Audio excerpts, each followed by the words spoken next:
তর্ক করবেন। অনেক মেয়েরা আছে আজকাল কথায় কথায় তর্ক, একটা বললে তিনটার সাথে সাথে রিপ্লাই আছে না? নেই? কথা মাটিতে পড়তে দেরি, জবাব দিতে দেরি নাই। মা বোনরা স্বামীদের সাথে দুর্ব্যবহার করবেন না, তারা আপনাদের অভিভাবক, আল্লাহ দায়িত্বশীল করেছেন। আপনার বুঝে না আসলো একটু সবর করেন, সহনশীল হন, শ্রদ্ধা করতে শিখেন।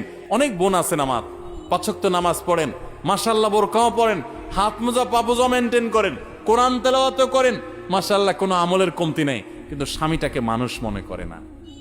আছে না নাই? এই আল্লাহর বান্দি কখনো আল্লাহর কাছে প্রিয় পাত্রী হতে পারবে?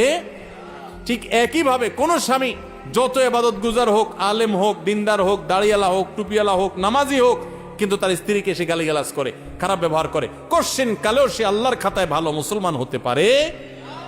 এজন্য ভাই, দাম্পত্য জীবনে পরস্পর প্রতি শ্রদ্ধাশীল হতে হয়, সহনশীল হতে হয়। আজকাল পত্রিকার পাতা খুললে দেখবেন ঠুনকো ইস্যুকে কেন্দ্র করে সংসার ভেঙে যাচ্ছে, খান হয়ে যাচ্ছে, সব বেসবর হয়ে যাচ্ছে, অসহনশীল হয়ে যাচ্ছে। এই যে রমজান মাস গেছে, কি শিখছি আমরা? রমজান আমাদেরকে সহনশীলতা শিখাইছে, সংযম শিখাইছে, আত্মনিয়ন্ত্রণ শিখাইছে, ধৈর্য ধারণ করা শিখাইছে।